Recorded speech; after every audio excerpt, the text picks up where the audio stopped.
Berdoa bukan hanya di gereja. Berdoa bukan hanya waktu engkau ikut KKR. Berdoa itu adalah hubungan dengan Tuhan. Bangun hubungan dengan dia. Engkau bisa bangun hubungan dengan Tuhan 24 jam di udara.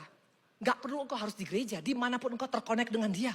Waktu engkau terkonek dengan dia, itu akan berbeda hidupmu. Saya mau tanya, kenapa seorang Nuh petani anggur. Logikanya petani anggur hanya tahu cuma tanah, hanya tahu tentang pupuk, hanya tahu tentang cangkul, hanya tahu tentang matahari dan air. Kok bisa bangun bahtera yang begitu luar biasa? Bahteranya bukan bahtera kecil, itu hampir 5.000 meter square besarnya. Besar sekali baterainya dan semua selama 40 hari baterainya gak bocor. Tahu kenapa? Karena dia adalah sahabat Allah. Sahabat Allah bicara tentang orang yang suka lipat tangan, yang bangun hubungan dengan Tuhan.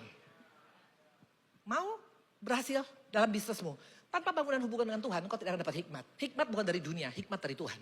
Mau mengurus anak-anakmu, kalau engkau pakai hikmat akan beda anak-anakmu. Kalau engkau mau berbisnis dengan hikmat Tuhan akan beda bisnismu. Seorang Daud, tukang angon kambing, logikanya kok bisa melawan musuh Israel, Filistin, Amalek, Moab. Itu musuh yang besar-besar. Itu musuh dengan 900 kereta kuda. Bukan musuh ecek-ecek. Padahal tukang angon kambing. Kenapa? Karena dia selalu berdoa. Dia selalu mengandalkan Tuhan. Tanya Tuhan, ini bagaimana perang? Dia bukan tanya panglimanya Yoab. Dia bukan tanya dia punya pangkostrat. Dia tanya langsung kepada Bapa. Maka setiap perang selalu menang. Beda. Lipat tangan. Ini bicara tentang bangun hubungan dengan Tuhan. Kalau engkau tidak pernah pakai ini tangan. Tangan ini bukan hanya dipakai untuk manicure. Atau hanya pakai berlian, gak cukup. Tapi kalau kau pakai untuk doa, beda hidup kita. Halo, orang yang suka bangun hubungan dengan Tuhan itu wajahnya kelihatan. Makin awet muda. Yang di sini awet tua dan kayak kuda Nil, pasti kurang berdoa. Betul. Karena kau dapat masukan dari Tuhan langsung. Tuhan ngomong sama kita langsung. Tuhan gak pernah rahasia sama orang yang suka dekat dengan dia. Tuhan kasih tahu. Makanya waktu Sodom mau dihancurkan, Tuhan bilang, masa gue gak ngomong sama Abraham? Abraham kan sahabat Tuhan. Tuhan ngomong sama Abraham. Maka sampai Abraham nego sama Tuhan. Hari-hari ini bagaimana dengan jam doamu? Engkau berkata engkau mau menjadi pribadi yang dahsyat tanpa doa. Bohong. Bangun hubungan dengan dia. Untuk berdoa sama Tuhan. Gak perlu mesti pakai bahasa Ibrani Greka. Pakai bahasa Jawa pun kau bisa. Pakai bahasa Sunda pun Tuhan ngerti. Jadi gak ada alasan. Betul? Yang masuk surga aja Jimmy. Please dong, respon dong. Hey! Bertobatlah engkau. Oke, yang pertama adalah doa, betul? Melipat tangan. Itu tangan yang kuat. Kalau engkau tidak gunakan tangan untuk dilipat untuk berdoa, engkau tidak akan bisa bertahan di akhir zaman ini. Yang kedua, buka Markus 16 ayat 17-18. Ini juga kekuatan tangan kita. Tanda-tanda ini akan menyertai orang-orang percaya. Mereka akan mengusir setan demi namaku. Mereka akan berbicara dalam bahasa baru. Mereka akan memegang ular. Sekalipun mereka minum racun maut, mereka tidak mendapatkan celaka. Mereka akan meletakkan tangan atas orang sakit dan orang itu akan sembuh. Ya.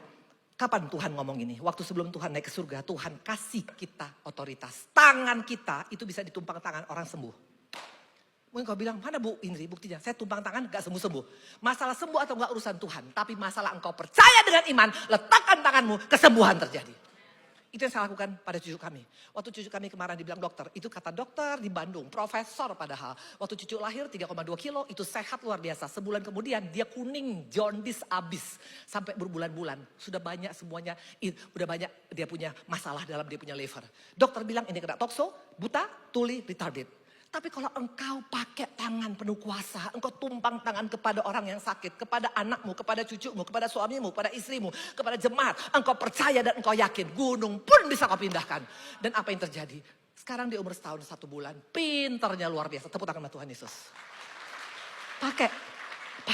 Kalau engkau ada sakit dimanapun, kau doa. Tuhan, engkau yang berikan kami otoritas untuk tumpang tangan kesembuhan. Masalah sembuh, mau kapan itu bukan urusan kita. Yang pasti lakukan bagian kita. Tangan. Kenapa Tuhan ngasih tangan untuk menumpang tangan? Karena Tuhan mau supaya orang Kristen punya percaya diri. Karena engkau kadang-kadang lebih percaya pada pendeta, betul? Jangan minta doa sama saya. Enggak jadi jaminan. Setiap kita punya tangan yang sama. Kalau engkau punya hubungan dengan Tuhan, tanganmu punya urapan loh. 15 menit, luar biasa. Terus terang aku penyakit jantung di CLCC. Lama-lama saya akan kurus di mimbar ini. Enggak sampai 5 menit lagi, betul? Oke. Mari kita buka yang ketiga. Betul, tadi dikatakan tangan yang pertama tangan yang dilipat, tangan berdoa. Tangan yang kedua adalah tangan yang tumpang tangan, betul? Makanya kalau engkau yakin akan beda hidupmu, akan penuh dengan sukacita. Karena engkau punya tangan yang punya kuasa, punya tangan yang dilipat yang punya power, betul? Yang ketiga, Lukas 6 ayat 38. Berikanlah dan kamu akan diberi. Satu takaran yang baik dipadatkan, yang dikencangkan dan yang tumpah keluar akan dicurahkan dalam ribaanmu. Sebab ukuran yang kamu pakai untuk mengukur akan diukur padamu. Luar biasa. Ada yang ketiga, ada kuasa dalam tangan waktu engkau suka memberi. Makanya orang pelit gak akan ada punya kuasa. Amin. Dari mana ketahuan orang pelit? Kalau diajak makan di pelataran paling banyak pesannya. Pas bayar dah lama di kamar mandi. Halo. Gereja kita akan bangun. Jalan Banda. Tadi saya salut tadi lihat seorang bapak dan ibu. Dia mungkin gak bisa kasih berbentuk uang. Tapi dia bilang saya punya talenta untuk menggambar. Saya akan gambar lukisan dan nanti mau berapapun diberikan. Dan uang hasil daripada dia gambar, kita punya foto, kita punya muka. Itu akan diberikan pada Banda. Pakai ini tangan. Waktu engkau belajar memberi maka Tuhan akan beri. Dan Tuhan beri gak pernah pas-pasan. 5 roti 2 ekor ikan 5.000 orang makan. Pakai tanganmu. Untuk belajar memberi. Bagaimana engkau berkata kejadianku dahsyat. Tapi pelitnya luar biasa. Nih.